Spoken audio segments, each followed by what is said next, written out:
Today we will take a closer look at the jewelry that once belonged to Queen Consort of Belgium, Fabiola.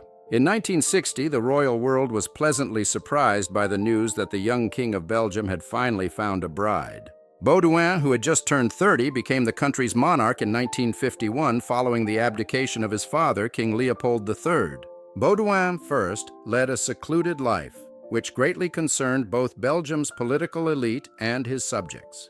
In the late 1950s, Cardinal Leo Suenens, one of Belgium's leading Catholics, decided it was time to play the role of royal matchmaker. With the groom's consent, Suenens dispatched a nun, Sister Veronica O'Brien, to find a bride for the king. The list of qualities for the ideal queen consort was not extensive. She needed to belong to a noble family and be a devout Catholic, just like Baudouin. Sister Veronica's search led her to Spain, where she found the perfect candidate. Donna Fabiola Mora y Aragon worked as a nurse in Madrid. She was the daughter of the wealthy Marquis of Casa Riera, and her godmother was Queen Victoria Eugenie of Spain. Fabiola was a shy and serious young woman, even considering a life in a convent. Sister Veronica immediately wrote back to Cardinal Suenens, praising Fabiola. She is a breath of fresh air. A tall, slender, well-proportioned girl, beautiful and striking, brimming with life, wit, and energy.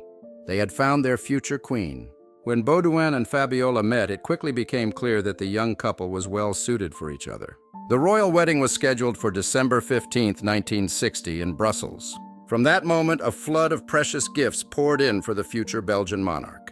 A gift from the Franco couple was a tiara with diamond strawberry leaves. The tiara's design was incredibly versatile, allowing it to be worn as a crown, as a wreath-style tiara, or as a necklace. The central gemstones in each leaf were also interchangeable, offering options for aquamarines, emeralds, or rubies. Fabiola first showcased the tiara as a crown at a pre-wedding reception in Brussels on December 14, 1960.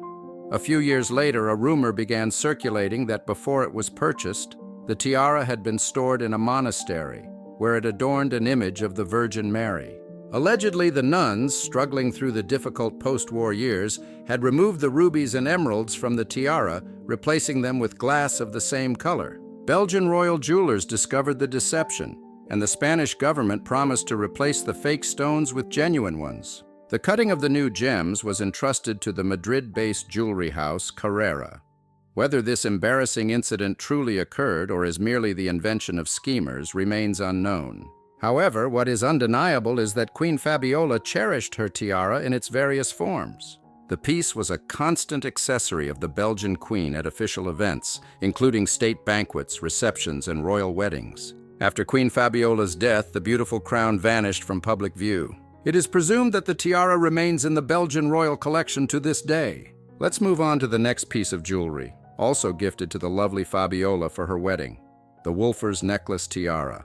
This diamond necklace, crafted by the Brussels jeweler Wolfers from 205 diamonds, was purchased by a group of wealthy Belgian industrialists and public figures for Dona Fabiola de Mora y Aragon upon her marriage to King Baudouin of Belgium in 1960. She wore it as a necklace alongside her Spanish wedding tiara at her wedding ball in the Royal Palace of Brussels, as well as at the ball at the Cinquantenaire Museum in Brussels. In the early years of her marriage, Queen Fabiola consistently wore the piece as a necklace. By the mid-1960s, she began wearing the Wolfers necklace as a tiara, particularly in a series of portraits and at various banquets. By the mid-1970s, the Wolfers tiara became Queen Fabiola's primary tiara, remaining in her possession until her death, though it was not publicly worn afterward.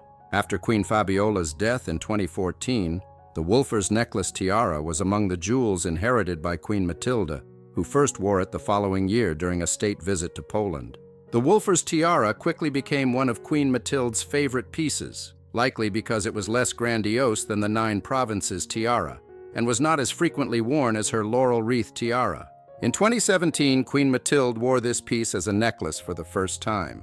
This versatile piece is now expected to appear more frequently. Now let's take a look at the next piece, the Waterfall Brooch. In 1983, King Baudouin of Belgium purchased this antique diamond waterfall brooch at an auction in Geneva as a gift for his beloved wife, Queen Fabiola, who publicly wore it at an event in 1986. After becoming a widow, Queen Fabiola refrained from wearing large jewels, and the brooch remained unseen until it was worn by the then Crown Princess Mathilde at the pre-wedding gala of the Duke and Duchess of Cambridge, where she wore it in her hair. Since then, Queen Mathilde has worn the Waterfall Brooch on various occasions, including in her first official portrait.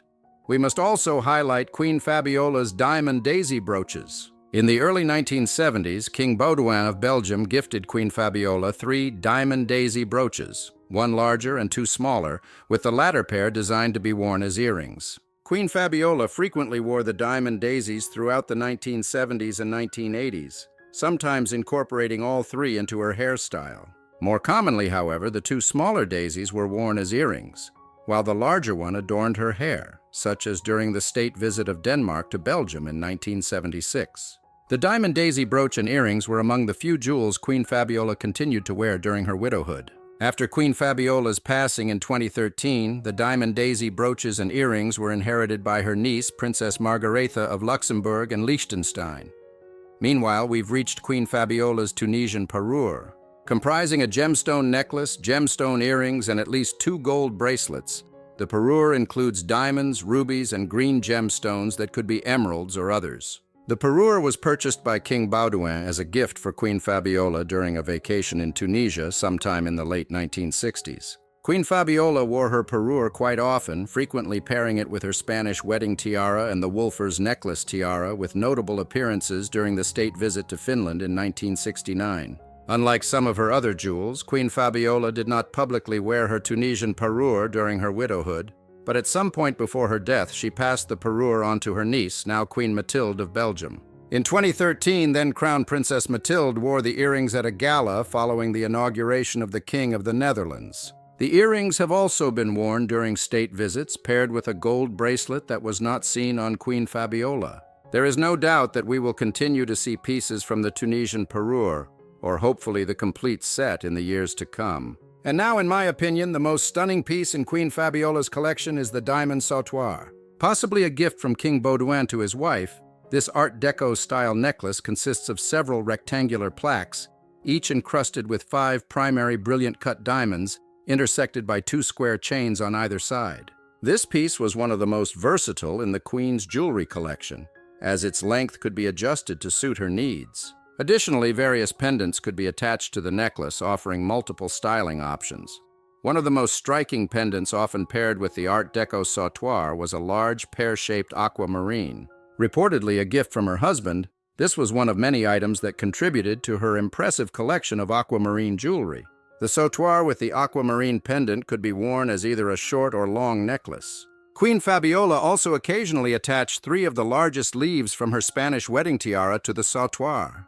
By doing so, the Queen compensated for the absence of a large statement necklace in her collection. This was her choice for some of the most notable royal weddings of the last century. The diamond sautoir was also worn with 3 dangling strawberry leaves during various state visits. On some occasions, she opted to wear only one of the leaves as a pendant. Another creative option devised by the late Queen was to attach a brooch featuring a large square emerald. This brooch was a gift from her future husband, King Baudouin, as an engagement present. Baudouin had inherited this piece from his grandmother. The princess had 3 similar brooches, which she bequeathed to her Belgian grandchildren.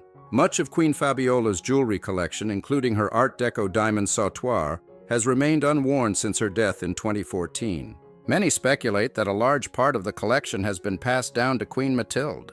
Without any public confirmation, we can only wait and see whether this is true. Let's hope that the Queen finds the right occasion to showcase more pieces from her beloved aunt's collection. And which piece impressed you the most? Share your thoughts in the comments.